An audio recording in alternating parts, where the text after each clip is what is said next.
गिल साहब, आसमा का कुछ पता नहीं, वो कब ठीक होगी भी या नहीं पता नहीं। बच्चे छोटे हैं, माँ के बिना नहीं रह पाएंगे, तो मुझे ऐसे में लगता है कि अरमान और आलिया की शादी कर देनी चाहिए। आसमा गिड़गिड़ा रही है, पैर छू रही है, हाथ जोड़ रही है आलिया के, लेकिन आलिया बताने को राजी नहीं है उसकी दूसरी बेटी का नाम। यहाँ पर आलिया बता देती है कि भाई मेरे को पता है कि तुम्हारी दूसरी बेटी कौन है, लेकिन मैं तुझे नहीं बताऊंगी कि जब तक तू ना अरमान को अपने से दूर नहीं करेगी। यहाँ पर वो बहुत सारी शर्तें रखती है। ये यहाँ मुझसे शादी के सपने देखेगी और वहां आसमा अपनी मंजिल तक पहुंचने के रास्ते ढूंढेगी। ये आलिया की कॉल रिकॉर्ड लिस्ट है। आप अपने दिल पे बोझ मत रखिए। सिर्फ क्या कह रहे थे आप? पहले तुमने देखा ही था किस तरीके से कन्नू की शादी में हंगामा करवाती है, और यहाँ पर ऐसा लगता है कि भी कन्नू की शादी टूट ही जाएगी, लेकिन टूटती नहीं है। बहुत सारी चीजें ऐसी हो जाती हैं कि आसमा माफी भी मांग लेती है बीच में। यहाँ पर जो कन्नू के ससुराल वाले होते हैं उनके पर पेड़ भी गिरने वाला होता है और आसमा अपनी जान पर खेलकर उनको बचा लेती है। तो ये सब कहना शायद इतना आसान ना हो, लेकिन कलेजे पे पत्थर रख के आज मुझे ये बात कहनी है। आलिया,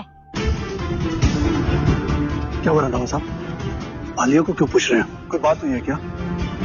मुझे तुझसे कुछ बात करनी है, और बाकी सबसे।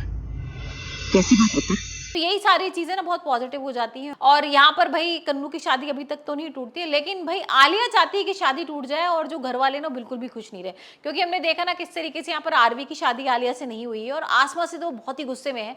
और यहाँ पर भाई आसमा इतनी कोशिश कर रही है कि किसी तरह वो उसका नाम बता दे उसकी दूसरी लड़की का, लेकिन वो नहीं बताने को तैयार है। तो बहुत सारी है पीछे, लेकिन शर्मिंदा हूँ, समझ नहीं आ रहा क्या कहूँ क्या नहीं। मेरी दोनों बेटियों ने हमेशा किसी न किसी तरह से आप सबको परेशानी दी, पहले आलिया और अब आसमा। ये बेटे से भी गलतियों का प्रायश्चित मैं कभी कर पाऊंगा या नहीं पता नहीं। यहाँ पर आलिया बहुत कुछ करा रही है और अब वो बोलती है कि अब मेरा जो मेन टारगेट है ना वो अरमान है, क्योंकि इतना सब कुछ हो गया लेकिन अरमान तो इससे नफरत ही नहीं कर रहा, अरमान तो इसको दूर ही नहीं कर रहा है, तो कुछ ना कुछ तो मुझे करना पड़ेगा। और यहाँ पर हम देख भी रहे हैं कि भाई जो आसमा है ना वो राजा से मिलने भी चली गई है, और ये आलिया को बिल्कुल नहीं पसंद आता, क्योंकि आलिया चाहती नहीं है कि राजा की तबीयत ठीक हो, और वो फिर आसमा को दोबारा फिर टॉर्चर करने लगती है और फिर बोलती है कि भाई एक काम करो, अब तुमने इतनी सारी चीजें मानी है, अब तुम्हें मैं बड़ा टारगेट देती हूँ, अब तुम्हें वो चीज माननी है। अब यहाँ पर हम देखेंगे कि वो अरमान के लिए कुछ ऐसी शर्त रख रही है कि भाई आसमा को अब घर छोड़ के जाना ही पड़ेगा। तो अब देखते हैं आने वाले एपिसोड में क्या होता है, कि आलिया अपने प्लान में कामयाब हो पाएगी या फिर आसमा अरमान को सब कुछ सच बता देगी और अरमान और आसमा मिलकर आलिया का करेंगे खात्मा, या फिर भाई ये चीज पड़ जाएगी उल्टी।